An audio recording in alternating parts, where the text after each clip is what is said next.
Okay, पिछले class में हम लोग एडिशन थ्योरम ऑफ प्रोबेबिलिटी पढ़े थे। उसमें तुम्हारा बहुत सारा पॉइंट्स लिखवाए थे हम कि ए यूनियन बी का probability, A union B union C का probability, probability of occurrence of at least one event out of two और out of three, probability of occurrence of at least two events out of three, probability of occurrence of exactly two events out of three. बहुत सारी चीज किए थे। Bulls inequality किए थे हम लोग। इनइक्वलिटी में इक्वलिटी होल्ड तभी करता है जब जो डिसजॉइंट सेट का केस हो, वहां पर तुम्हारा ए यूनियन बी का प्रोबेबिलिटी सेम है ए का प्रोबेबिलिटी प्लस बी का probability, A union B union C का प्रोबेबिलिटी इक्वल टू ए का प्रोबेबिलिटी प्लस बी का प्रोबेबिलिटी प्लस सी का probability if those are disjoint sets pairwise. तो यही सब यूज करके हम लोग क्वेश्चन सॉल्व करते हैं।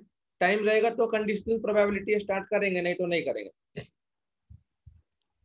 पर जो क्वेश्चन बोलेंगे वही करना, अपने मन से क्वेश्चन मत उठा लेना। Yes, please try this one. Example 9 जो लिखा हुआ है, क्वेश्चन कह रहा है three numbers are chosen at random without replacement from 1 2 3 4 5 6 7 8 9 10.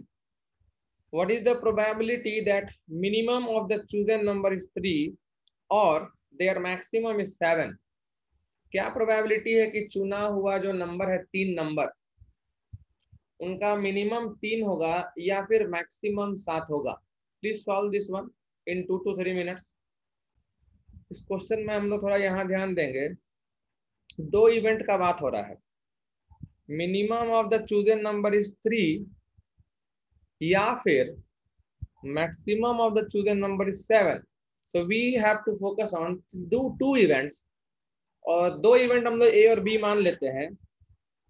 Suppose हम कुछ ऐसा मान लिए कि let A and B be two events. Let A and B be two events. A event हो गया minimum of selected numbers,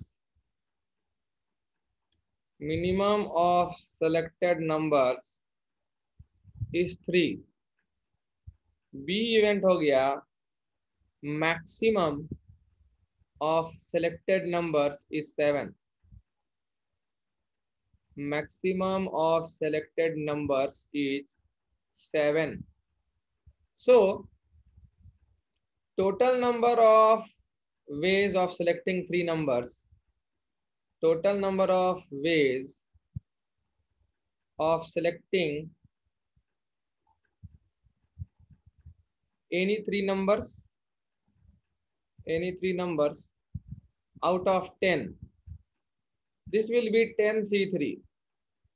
So now probability of A, probability of the event A event का मतलब है कि जो 3 number तुम चुने होगे उसमें मिनिमम 3 है, मतलब एक नंबर तो 3 है, मतलब कि number of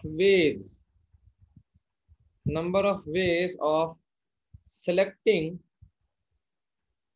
two numbers, number of ways of selecting two numbers from 4 5 9 10। इस सेट में से कोई भी दो नंबर चुनने का जितना तरीका हो सकता है डिवाइडेड बाय 10C3, क्योंकि एक नंबर ऑलरेडी 3 सेलेक्टेड होगा। सो probability of happening of event A will be 4 5 6 7 8 9 10, 7 में से कोई दो चीज चुनना है। So 7C2 by 10C3 first condition. ये जिसका आया हैंड रेस करेगा। जी, हैंड रेज आर इंपॉर्टेंट क्योंकि हमको स्टेटस पता चलता है। Similarly probability of occurrence of event B का मतलब हो गया कि जो 3 नंबर सेलेक्ट हुआ है उसमें मैक्सिमम 7 है, तो number of ways of selecting any two, number of ways of selecting any two 7 जो है वो मैक्सिमम है ना, तो बाकी दो जो चुनाएगा वो 1 से लेकर 6 में चुनाएगा, डिवाइडेड बाई 10C3। तो 6 में से कोई भी दो चुनने का 6C2 by 10C3। So this is probability of B. Now what you want? You want probability of A union B यार। probability of B आ गया 6C2 by 10C3। You want या तो इवेंट A हो जाए या इवेंट B हो जाए, मतलब या तो मिनिमम 3 हो या तो मैक्सिमम 7 हो। So you want probability of occurrence of either of the two events, at least one of the two events. This will be probability of A plus probability of B minus probability of A intersection B. Now this probability of A intersection B का मतलब है कि A और B दोनों event एक साथ हो जाए। So this can be found like this. This is दोनों एक साथ होने का मतलब मिनिमम नंबर 3 सेलेक्ट हो जाए और मैक्सिमम नंबर 7 सेलेक्ट हो जाए, तो दो नंबर तो सेलेक्ट हो ही गया। अब एक ही सिलेक्ट करना है ना, किस में से, 4, 5 या 6 में से। So number of ways of selecting any one from 4, 5 or 6 divided by 10C3. So this is 3C1 by 10C3. So your required probability should be, probability of A union B should be मेरे हिसाब से 7C2 plus 6C2 minus 3C1 by 10C3। 7C2 कितना होता है, 7 into 6 42, 21 plus 6C2 कितना होता है 15 minus 3 by 10C3 का वैल्यू कितना होता है भाई, नहीं पता हमको, याद नहीं है। आई विल यूज कैलकुलेटर, और अगर किसी का आ गया तो मैसेज कर दो। 10 into 9 into 8 divided by 6, 120। So this is 120, how much, 21 में से 3 गया 18, 18 और 5 33 बाई 120, ये 3 से कट रहा है। So we are getting 11 by 40, option में नहीं है क्या, we have 11 by 40 in option B। So answer will be 11 by 40। So this question is 100% based on addition theorem of probability। Question को समझा करो कि पूछना क्या चाह रहा है भाई, ये पूछ रहा था मतलब at least one of two events, at least one of two events A और बी ऑकर, दोनों भी ऑकर करेगा तो चलेगा, मतलब मिनिमम 3 हो और मैक्सिमम 7 हो, बीच में कोई एक नंबर हो तो भी चलेगा, कोई एक इवेंट हो जाना चाहिए था, बस इतना ही कह रहा था ये, और ज्यादा कुछ कह भी नहीं रहा था। So let's come to our another problem। We can try yes this one, the next one जिसमें example 4 लिखा है, please try this one। If A, B, C are 3 events such that probability of occurrence of event B is 3 by 4 and probability of A intersection B intersection C complement है, यहाँ dash है, C complement है equal to 1 by 3 and probability of A complement intersection B complement intersection C complement is 1 by 3। ये समझो ये क्या है, पहला वाला जो probability दिया है ये किस चीज को डिनोट करता है, ये कहता है कि A और B दोनों इवेंट होगा लेकिन C नहीं होगा, इसका probability है 1 by 3। और दूसरा बोलता है कि A नहीं होगा C भी नहीं होगा लेकिन B होगा, इसका probability है 1 by 3। तो B और C दोनों होगा साइमल्टेनियसली, इसका क्या probability है निकालना है। Try this one in 2 minutes। इसको देखो, we will try with Venn diagram। अगर Venn diagram के साथ करने का कोशिश करते हैं तो हम लोग देखते हैं कैसे करेंगे। सबसे पहले Venn diagram में क्या करना चाहिए, एक रेक्टेंगल जो कि पूरा सैंपल स्पेस होगा, 3 इवेंट्स हैं हमारे पास, तो जनरली 3 इवेंट्स के लिए हम 3 सर्कल बनाते हैं। इलिप्स भी बना सकते हो, कोई प्रॉब्लम नहीं होगा।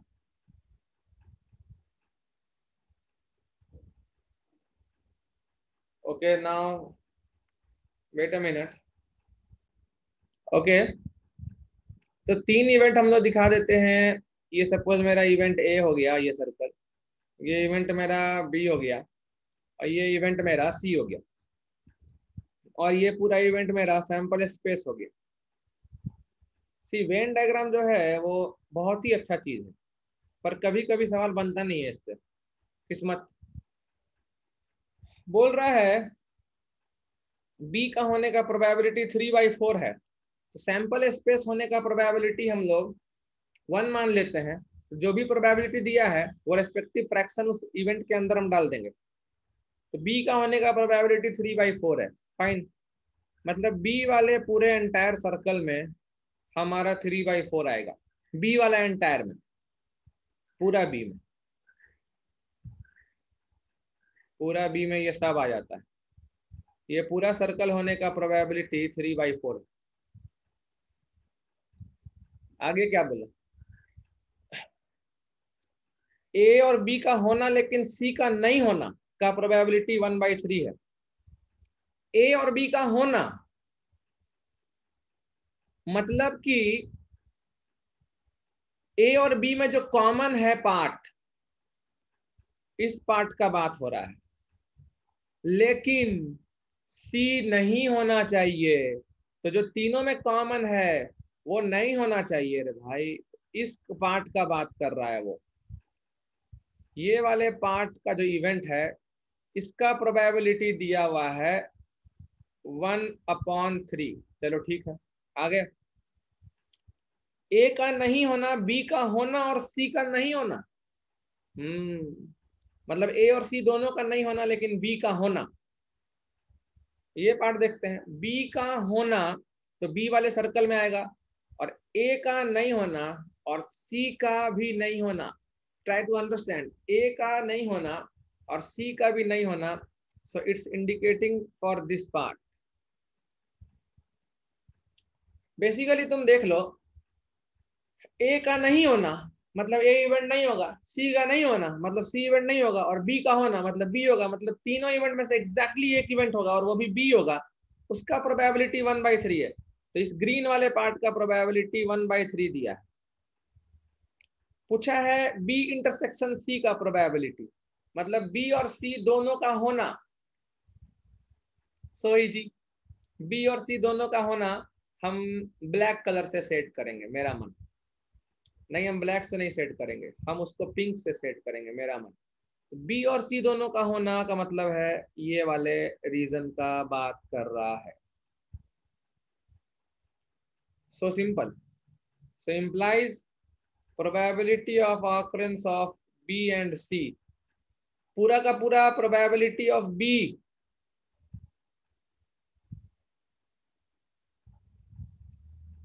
क्यों लिखेंगे हम, फॉर्मूला के टर्म्स में डायरेक्ट वैल्यू पुट करेंगे। पूरा का पूरा बी का होने का प्रोबेबिलिटी 3/4 माइनस सिर्फ बी का होने का प्रोबेबिलिटी 1/3 माइनस ए और बी का होना लेकिन सी का नहीं होना 1/3। तो पूरे के पूरे बी वाले सर्कल में से अगर ग्रीन और रेड एरिया हटा दो तो पिंक एरिया ही बचता है। सो this is 3/4 minus 2/3।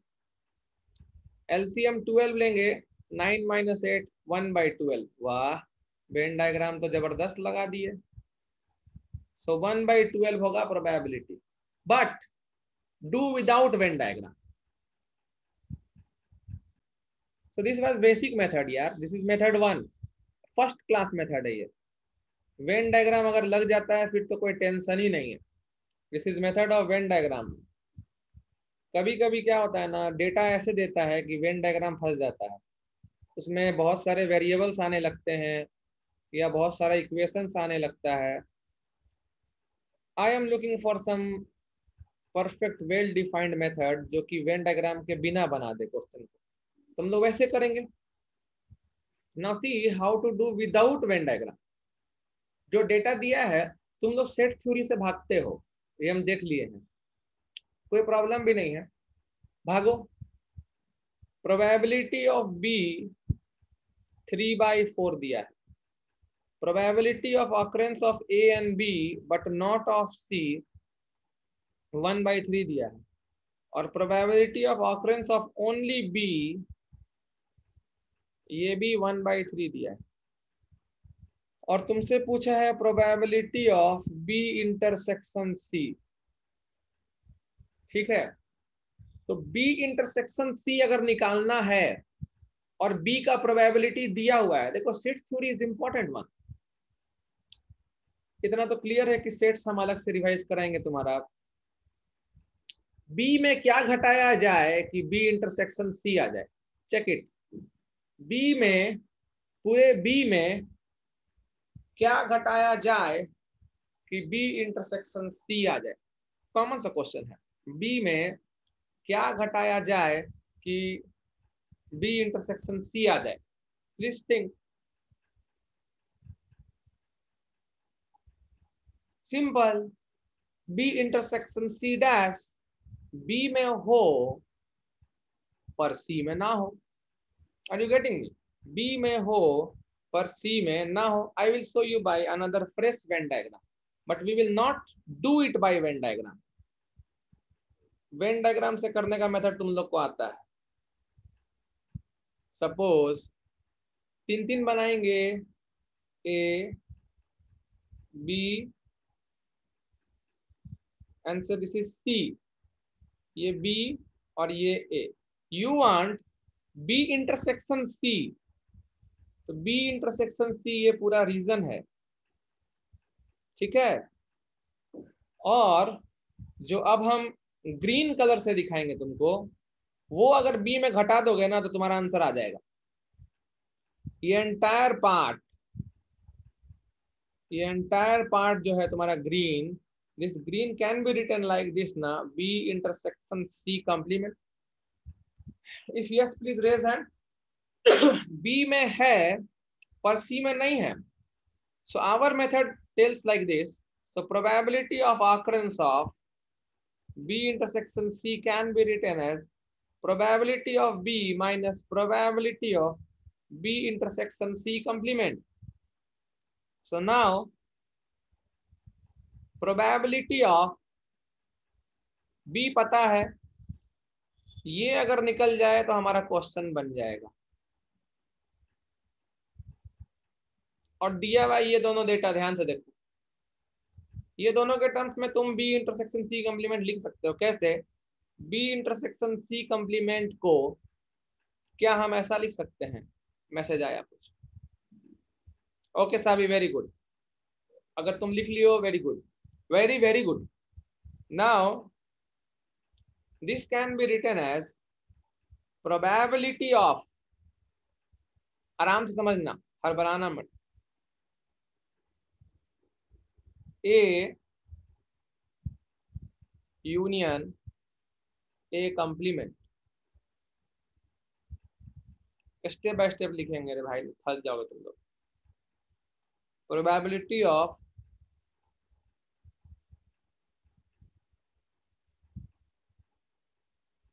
S intersection B intersection C complement. I can write S is sample space ना, this is my sample space।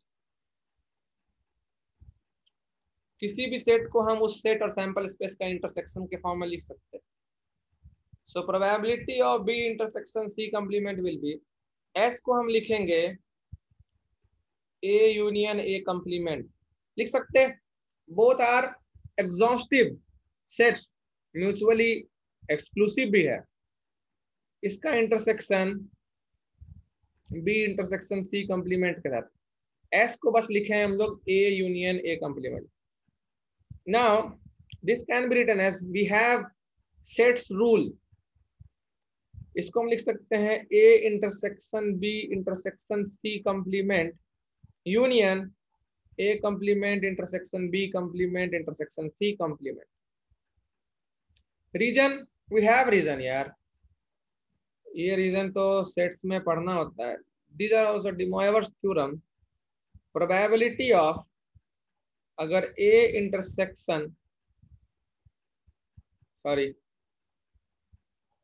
अगर तुम्हारे पास इस तरीके से कुछ है, A union B intersection C, तो तुम इसको लिख सकते हो A intersection C union B intersection C. It's a distributive law, nothing else.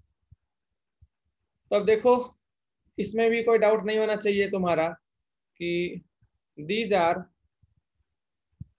Mutually exclusive events, obviously, क्योंकि इसमें ए है, इसमें ए नहीं है।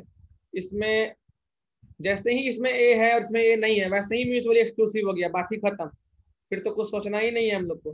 सो this can be written as probability of A intersection B intersection C complement plus probability of A complement intersection B complement B intersection C complement. अब यही दोनों दिया हुआ है, A intersection B intersection C complement is 1/3 plus 1/3, so this is 2/3। तो ये वाला probability आ गया। So implies probability of B intersection C equal to probability of B minus probability of B intersection C complement 2/3 will be 1/12. Basically calculation हमेशा वही हुआ करेगा जो तुम वेन डायग्राम से करोगे, but you should be very much smooth at set theory also. Next move to our next problem. Next problem, please try 170 ना, it's a question from JEE Mains 2017।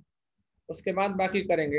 And please don't say कि नहीं हो पा रहा, एक बार में सही answer चाहिए, हड़बड़ाना नहीं है, आराम से करना है।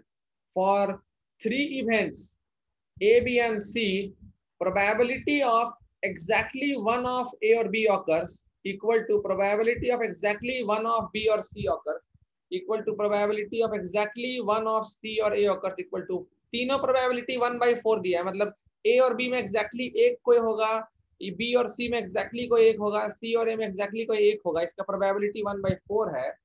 और probability of all events occur simultaneously, तीनों इवेंट एक साथ होगा, इसका प्रोबेबिलिटी काफी कम है 1/16।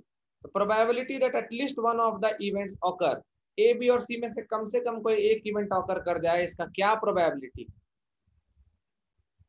सी I will always tell you to prefer set theory, क्योंकि सेट थ्योरी में बहुत जल्दी आंसर आता है, और वेन डायग्राम वो लगाते हैं जो सेट से भागते हैं। हम ये जानते हैं फ्रॉम माय ओन एक्सपीरियंस, जब हम भी पढ़ते थे तो हम वेन डायग्राम का ही सपोर्ट लेते थे, सेट थ्योरी से हम भागते थे। Now probability of exactly one of A और बी ऑकर्स दिया हुआ है 1/4, और ये हम क्लास में तुमको बताए थे, this is P of A plus P of B minus 2 times P of A intersection B. देखो, हम जो लिखा दिए वो फाइनल, जेई मेंस एडवांस सब उसी से पूछेगा। सो सिमिलरली एग्जैक्टली बी और सी में से कोई एक हो रहा है, तो P of B plus P of C minus 2 times P of B intersection is 1/4। तो जेई मेंस भी देखो वही जो भी पूछा है जेई मेंस, आखिर हम तुमको जो फॉर्मूला दिए उस पर आ ही गया ना, आ जाएगा हमेशा। अगर थ्योरी स्ट्रॉन्ग करके चल रहे हो मेरे साथ तो कोई भी क्वेश्चन नया कंसेप्ट का नहीं लगेगा। नाउ इफ आई एडिंग 1 2 3, तुम्हारे पास आ जाएगा P of A plus P of B plus P of C minus P of A intersection B minus P of B intersection C minus P of C intersection A. This you will get 3/4 के बदले 3/8 हो जाएगा, 2 से divide होके। And you want probability of occurrence of at least one of the 3 events. This will be summation of P of A minus summation of P of A intersection B plus P of A intersection B intersection C. So this is, ये पूरा part तो हम निकाल के बैठे हुए हैं 3/8, और ये 1/16 दिया है। सो दिस इज 7/16। तो तीनों इवेंट में से एटलीस्ट एक इवेंट होगा, इसका प्रोबेबिलिटी 7/16 होगा। You can do the same problem using Venn diagram also. Please try this question. This the probabilities of 3 events A, B and C. I don't remember question कहाँ से, सिंगेज का है, अच्छा दिखा तो ले लिया। This one, the probabilities of 3 events A, B and C are P of A 0.6 है, P of B 0.4 है, P of C 0.5 है। A यूनियन B का प्रोबेबिलिटी मतलब समझते हो, A और B में कम से कम एक किसी का होने का प्रोबेबिलिटी 0.8 है। ए और सी दोनों का होने का 0.3 है, ए बी और सी तीनों का होने का 0.2 है, और एटलीस्ट ए बी सी में से किसी एक का होने का प्रोबेबिलिटी 0.85 है। What is the range of B और सी दोनों का होने का प्रोबेबिलिटी? ठीक ही क्वेश्चन है। क्या क्या डेटा दिया हुआ है? P of A, P of B और पी ऑफ सी दिया हुआ है। गलत है पल्लवी तुम्हारा लोअर लिमिट। तो सही से करो, आ जाएगा answer. P of A, P of B और P of C। सभी अपर लिमिट सही है, लोअर लिमिट बताओ। 0.6, 0.4, 0.5, 0.6, 0.4। श्रीनिवास का सही है। A union B 0.8, probability of A union B 0.8। तो देखो सबसे पहले तो यहाँ से निकाल देंगे A इंटरसेक्शन B का probability. Probability of A intersection B will be probability of A plus probability of B minus probability of A union B. So 0.6, 0.4, 0.8 कितना हुआ?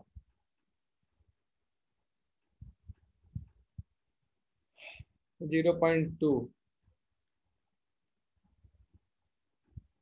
नाउ पता है इस क्वेश्चन में कभी कभी बच्चा लोग पूछ देता है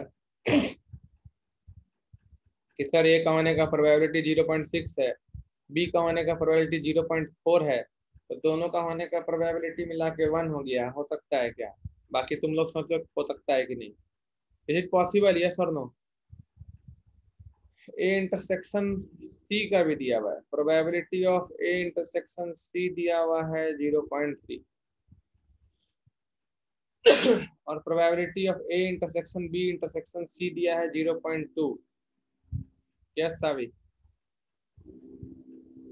Probability of A intersection B intersection C 0.2, probability of A intersection B intersection। पर सावी तुम कॉन्फिडेंट नहीं थी, तुम बता कम रही थी, पूछ ज्यादा रही थी। So this is P of A plus P of B plus P of C minus P of A intersection B, P of B intersection C, C intersection A और probability of occurrence of all three। So probability of A union B union C is equal to कितना हो गया ये? 0.6, 0.4, 0.5। A intersection B का 0.2 निकाले हैं, probability of B intersection C नहीं पता, C इंटरसेक्शन C का 0.3 और A intersection B intersection C का 0.2। So probability of A union B union C is equal to ये 1, 1.5, 1.3, 1, 1.2। So 1.2 minus probability of B intersection C. Now you know that A union B union C का होने का जो probability है वो 0 से लेकर 1 तक हो सकता है, लेकिन क्वेश्चन में दिया हुआ है कि मिनिमम प्रोबेबिलिटी 0.85 है। तो ठीक है, मिनिमम दिया है ना, मैक्सिमम देने का उसको जरूरत थोड़ी है। मैक्सिमम किसी भी इवेंट का प्रोबेबिलिटी 1 हो सकता है। So now 0.85 less than or equal to 1 तक जाएगा. So implies 1.2 minus probability of B intersection C. ज्यादा से ज्यादा 1 तक, कम से कम 0.85. So probability of B intersection C you can see 0.2 से लेकर 0.35 तक रहेगा. ये आंसर किसी का है तो हैंड रेस करो. बी और सी दोनों इवेंट होने का प्रोबेबिलिटी कम से कम 0.2 है और ज्यादा से ज्यादा 0.35 है. So we are going to start conditional probability. नाम से ही पता चल रहा है एक इवेंट का प्रोबेबिलिटी निकालना होगा subjected to some condition. Now see, आराम से, cool. 3 coins are tossed. This is my experiment.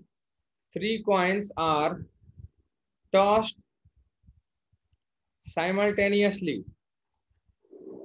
एकदम बेसिक एग्जांपल से समझा रहे हैं और तुमको समझ में आएगा भी, ये हम जानते हैं. सैंपल स्पेस में टोटल 8 इवेंट्स आएगा. Head head head, head head tail, head tail head, tail head head, head tail tail, tail head tail, tail tail head, या फिर tail tail tail. So obviously number of outcomes favorable to sample space is 8. Now let E आराम से समझना, ठीक है, आराम से. Let E be the event that at least 2 head occurs. At least 2 head occurs.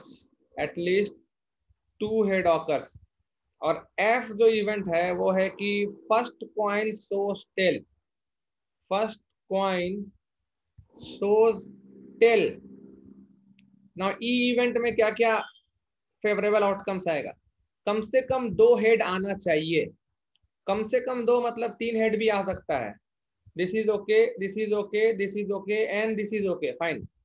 So head head head, head head tail, head tail head, या फिर tell head head. These are the possible outcomes favorable for event E. Now event F के लिए favorable outcomes कौन कौन है?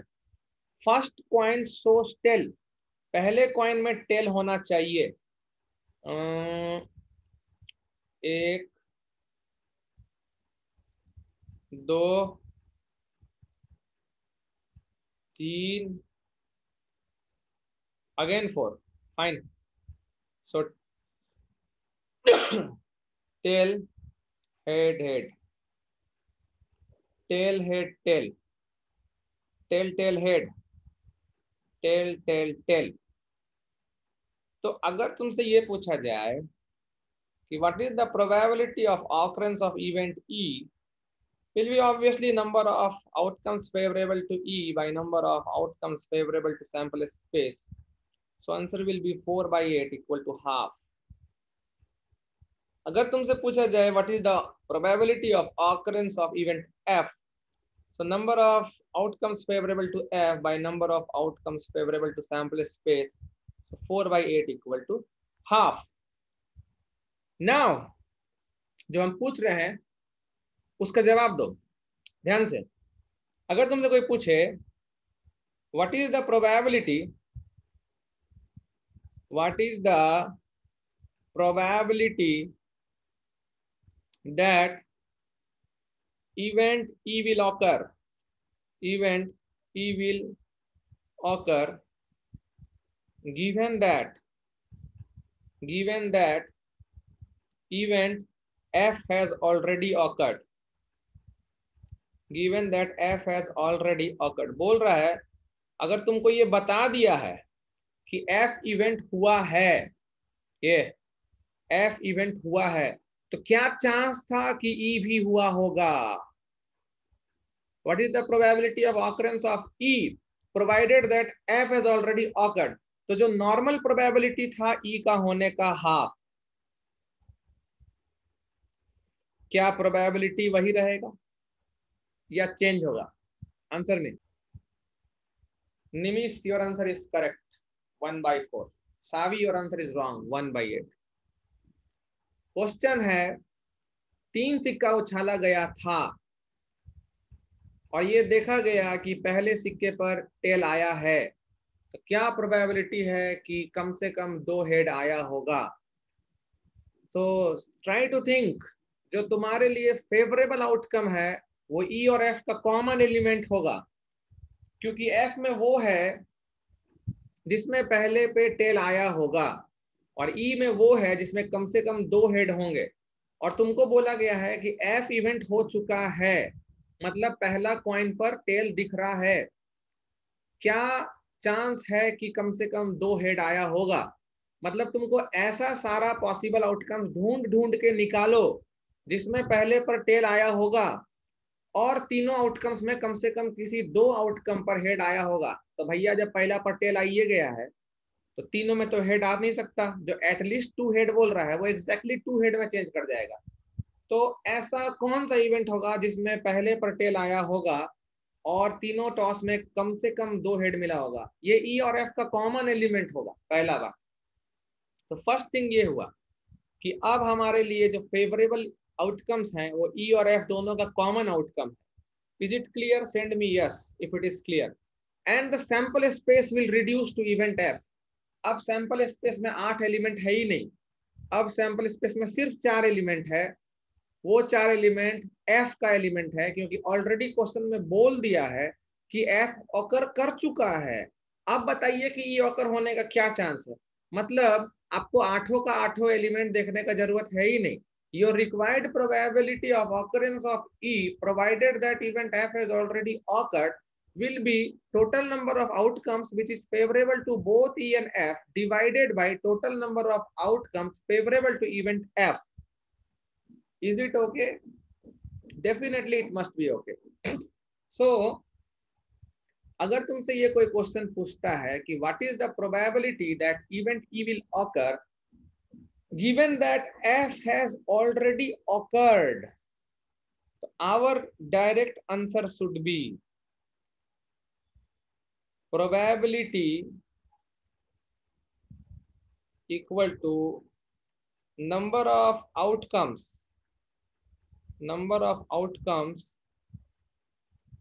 common to E and F divided by number of outcomes favorable to F। मतलब अगर इस क्वेश्चन में probability की बात की जाए तो इसको हम लोग ऐसे देख सकते हैं कि E इंटरसेक्शन F सेट में कौन आएगा, उसमें वही आएगा जिसमें पहले तो टेल आया होगा और कम से कम 2 हेड आना है, तो ऑब्वियसली 2 हेड ही आएगा। तो एक ही ऐसा आउटकम होगा ना जिसमें पहले टेल आया होगा और बाद में हेड आया होगा। Therefore required probability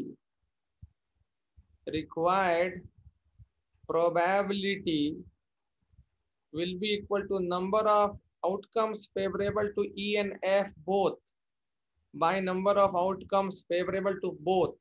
So now number of outcomes favorable to both E and F is 1 by number of outcomes favorable to F is 4, and this probability is written like this: probability of E bar F। इसका मतलब होता है what is the probability of occurrence of E when F has already occurred। ये already occurred है, ये तुमको question में बोलेगा ये इवेंट हो चुका है। So this is probability of occurrence of E given that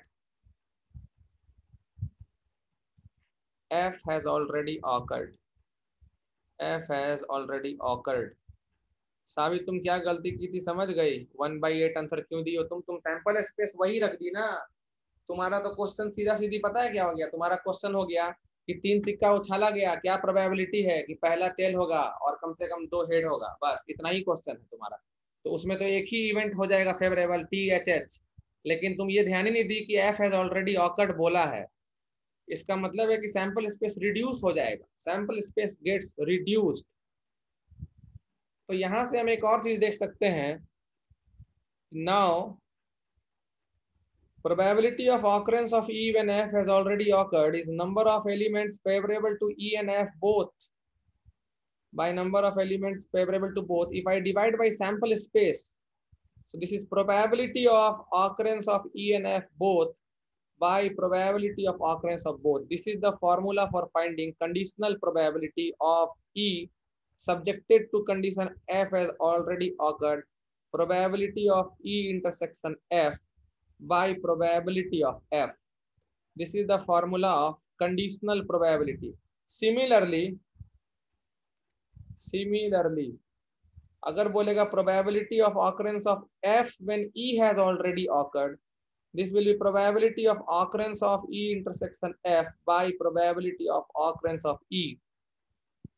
मतलब अभी क्वेश्चन क्या पूछना चाहिए था, अगर हमको F का निकालना हो provided that E has already awkward, तो तुम्हारा क्वेश्चन पूछना चाहिए था क्या प्रोबेबिलिटी है कि पहला कॉइन में टेल दिखेगा, अगर ये पता है कि कम से कम 2 हेड आया था। ये वही क्वेश्चन के लिए है, probability that first coin, probability that first coin shows tail, probability that first coin shows tail provided there are at least 2 heads, there are at least 2 heads। तो इसमें क्या हो जाएगा answer, same answer, favourable outcome अभी भी एक ही है और number of outcomes favourable to 4 ही है, फिर आंसर 1/4 होगा। पर ऐसा कोई रूल मत बना लेना कि probability of occurrence of E when F has already occurred और probability of occurrence of F when E has already occurred same होता है, ऐसा कोई रूल नहीं है। नाउ कुछ इंपॉर्टेंट थ्योरम्स, कुछ important points to remember please, points to remember. आसानी पॉइंट है, पहला आंसर बोलते जाओगे, पेन वेन लगाओगे नहीं, सीधे मुंह से। Probability of occurrence of sample space when event F has already occurred, answer will be 1। बोल रहा है कि इवेंट F हो चुका है तो क्या प्रोबेबिलिटी है कि सैंपल स्पेस हुआ होगा, भैया पक्का प्रोबेबिलिटी, F हुआ है तो F भी तो सैंपल स्पेस का ही पार्ट है, तो F होगा तो सैंपल स्पेस का ही कोई ना कोई इवेंट ऑकर किया होगा। Proof you can have it, proof तुम्हारे मन में आ भी गया होगा। Probability of occurrence of S when F has already occurred can be written as probability of occurrence of S and F together by probability of occurrence of F. This is probability of occurrence of F by probability of occurrence of F. So 1. Next, probability of occurrence of A complement when B has already occurred. बोल रहा है कि B event हो गया है तो क्या probability है कि A नहीं हुआ होगा, ये होगा 1 minus probability of occurrence of B when B has already occurred. proof simple भाई। अभी देखे occurrence of S when B has already occurred is 1 और S को लिखेंगे हम A union A complement when B has occurred, and this can be written as, see this can be written as, इसको हम लोग लिखेंगे क्या, इसको लिखना है हम लोग को वही जो हमारा वेन डायग्राम से आता है, हालांकि इसका प्रूफ भी करके दिखा देंगे। This is probability of occurrence of A when B has occurred plus probability of occurrence of A dash when B has occurred minus probability of occurrence of A intersection A dash when B has occurred. This should be 1. Now the last part is 0. अगर B event हो चुका है तो भी कोई probability नहीं होगा कि A और A कंप्लीमेंट एक साथ हो जाए। So from here you can see that probability of occurrence of A complement when B has occurred is 1 minus probability of occurrence of A when B has occurred. अभी जो use किए हम formula वो तुम प्रूफ कर सकते हो, मतलब probability of occurrence of A union B when some event F has occurred can be written as probability of occurrence of A when F has occurred plus probability of occurrence of B when F has occurred minus probability of occurrence of both when F has occurred. When A and B are disjoint sets, the last probability will be 0. If A and B are mutually exclusive events, मतलब disjoint set है अगर उनका outcomes वाला set, अगर mutually exclusive events है, implies probability of A and B occurring together when F has occurred will be 0. In that case, probability of occurrence of at least one of two when F has already occurred is the sum of individual probabilities of occurrence of both the events when the event F has already occurred. Proof you can see like this.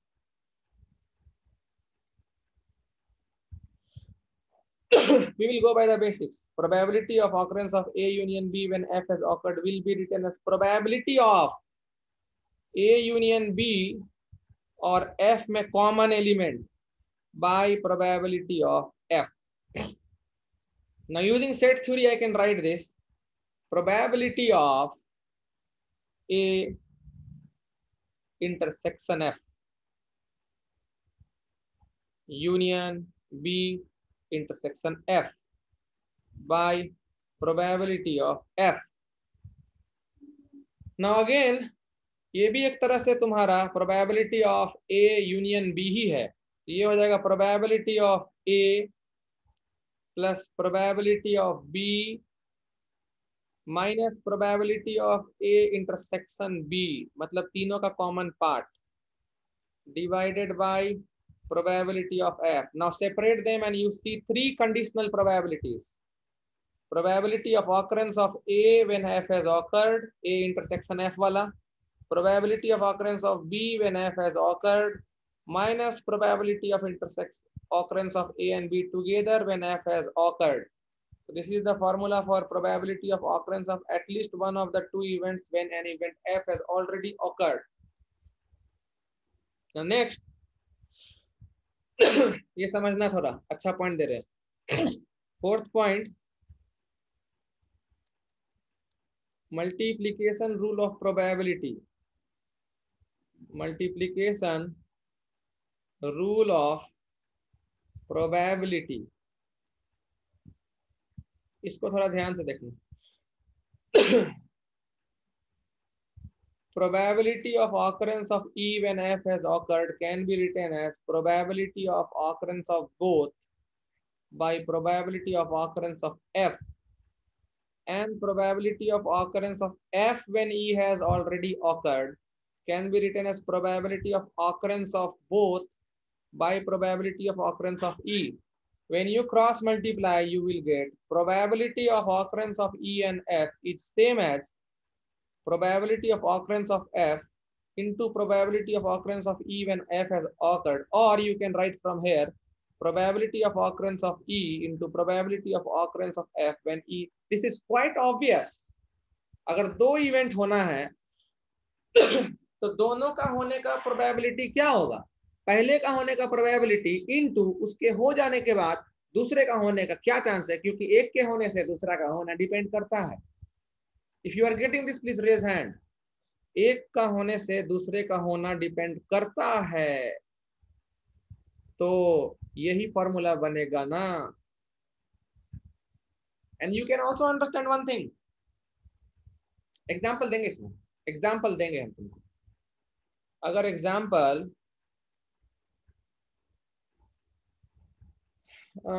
say three cards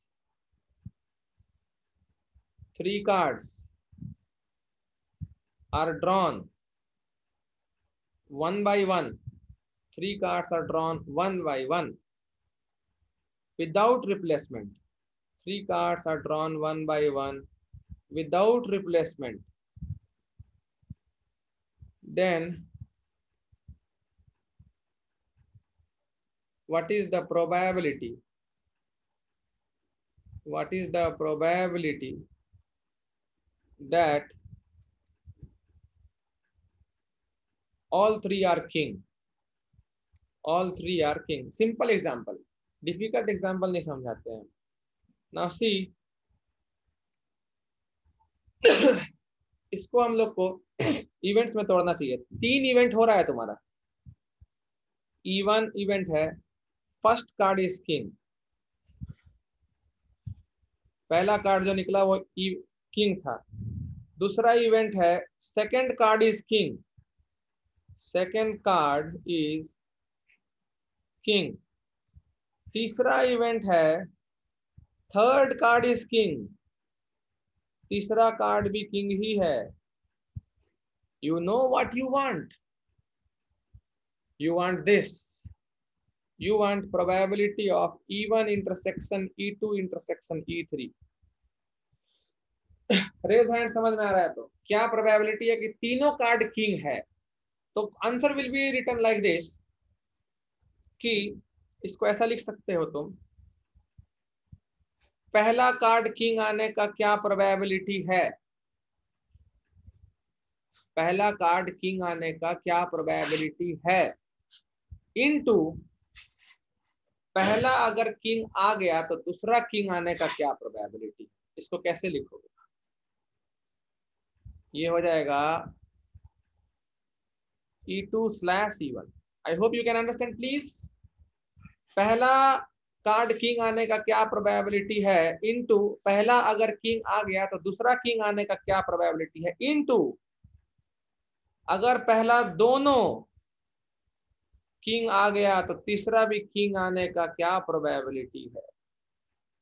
I hope you can understand the expression, please raise hand. पहला आने का क्या probability है, P of E1। पहला अगर हो गया तो दूसरा भी आने का क्या प्रोबेबिलिटी है, this is conditional probability of occurrence of E2 when E1 has already awkward, into probability of occurrence of E3 when E1 and E2 both have awkward. और इसका आंसर तुम पहले भी जानते थे। पहला वाला किंग आने का प्रोबेबिलिटी है 1 बाई कितना, 4/52, 1 बाई या सीधा सीधी 4/52, और विदाउट रिप्लेसमेंट है तो जो कार्ड निकल गया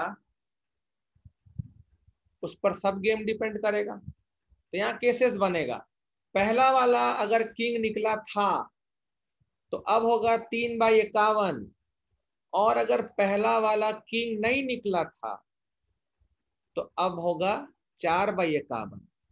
समझ रहे हो? तो हैंड रेस करना पड़ेगा। So there will be many cases. फिर पहला दोनों कार्ड क्या निकला होगा उस पर डिपेंड करेगा, क्योंकि विदाउट रिप्लेसमेंट बोला है। विथ रिप्लेसमेंट बोल देता तो कोई दिक्कत नहीं है, विदाउट रिप्लेसमेंट में बहुत सारा कैलकुलेशन आएगा जो अभी हम नहीं डील करना चाह रहे हैं, क्योंकि अभी हम थ्योरी एक्सप्लेन कर रहे हैं। सो क्वेश्चन को चेंज कर दिए, विथ रिप्लेसमेंट। विथ रिप्लेसमेंट वाला इजी होगा क्या? पहला बार किंग आने का क्या प्रोबेबिलिटी था, 4/52, ठीक है। तो अब रिप्लेस कर दिया गया, फिर से 52 कार्ड है, दूसरा कार्ड भी किंग आने का क्या प्रोबेबिलिटी है, अगेन 4/52। और जब पहला दोनों कार्ड किंग था तो तीसरा कार्ड का आने का क्या प्रोबेबिलिटी है, 4/52 ही होगा। सो दिस विल बी 1/13 का क्यूब। तो ये जो चीज है ना, ये इंपॉर्टेंट है, probability of occurrence of E1 into E1 के होने पर E2 का क्या चांस है, इनटू E1 और E2 दोनों के होने पर E3 का क्या चांस है। ऐसे ही अगर 10 इवेंट होता तो आगे भी लिखा था E4 का होने का क्या चांस है अगर E1 E2 और E3 तीनों हो चुका है।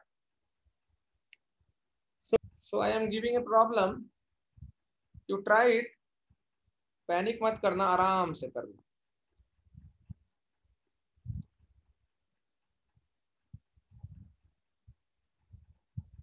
Suppose I am taking a question like this.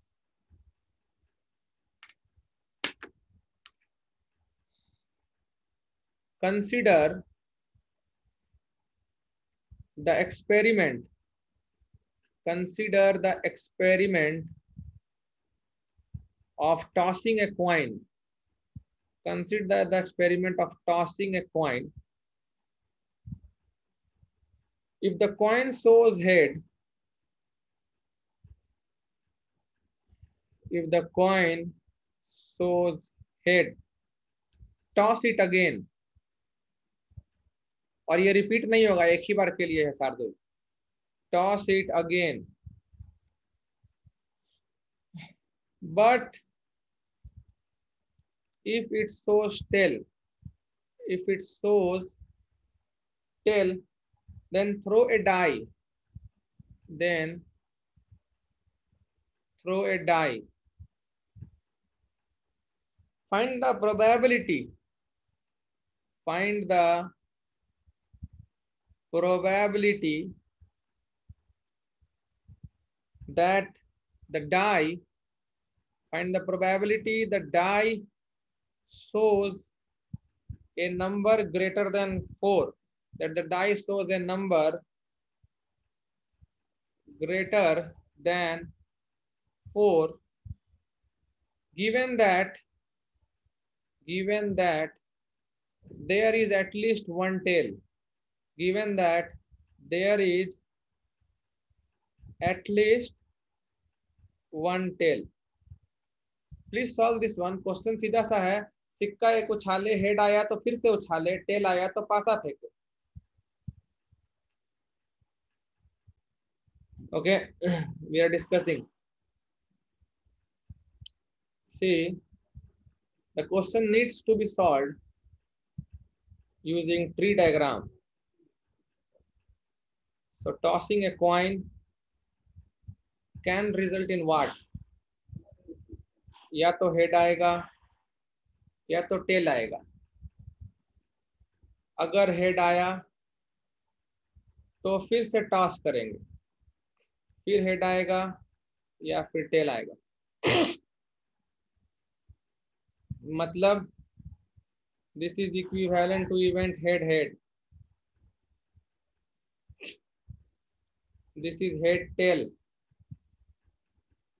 और अगर पहला बार टेल आया तो डाई फेंकेंगे, 1 2 3 4 5 6। अगर 1 आया, 2 आया, 3 आया, 4 आया, 5 6। So this outcome is equivalent to tail और फिर 1. This is tail फिर 2. This one is tail के बाद 3. This is tail के बाद 4. tail के बाद 5 और tail के बाद 6. If we go for the respective probabilities, इसका probability 1/4, 1/4, फिर सबका 1/12.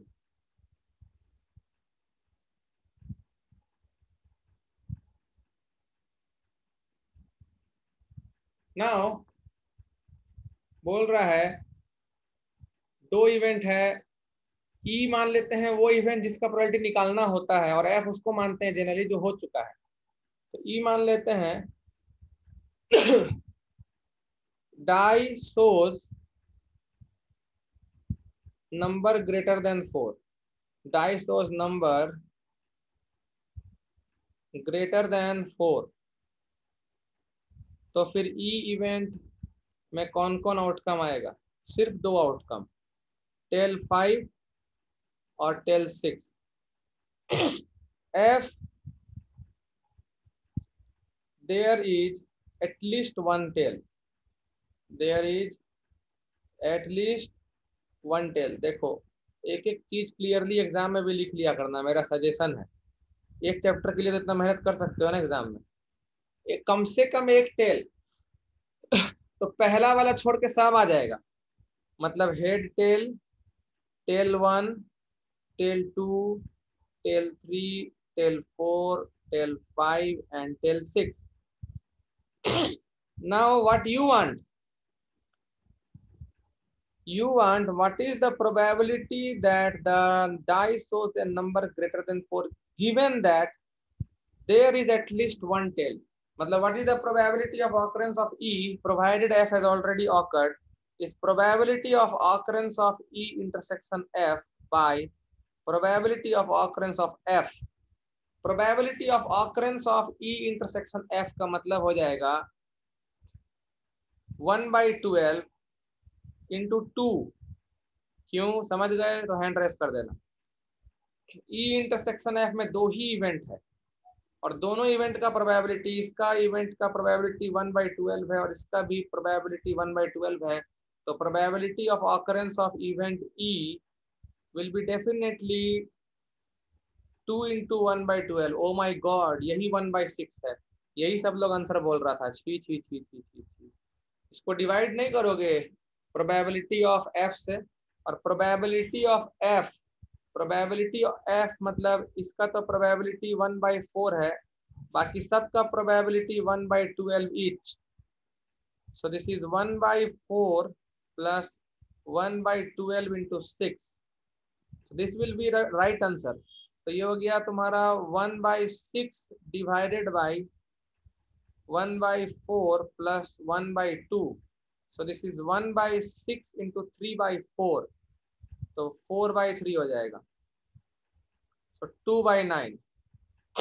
Therefore, probability that the dice shows number greater than 4 given that there is at least one tail will be 2/9. This is the correct answer, जो एक बार में सृष्टि का आया। इस lecture के लिए इतना काफी है। तो आज के लेक्चर में तुम लोग एडिशन थ्योरम ऑफ प्रोबेबिलिटी पर कुछ क्वेश्चन किए हो, जो थोड़ा याद रखो। और कंडीशनल प्रोबेबिलिटी अभी स्टार्ट हुआ है।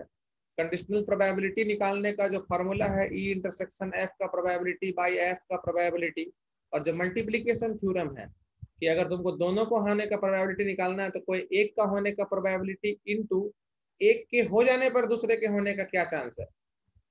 बाकी नेक्स्ट क्लास में करते हैं हम लोग।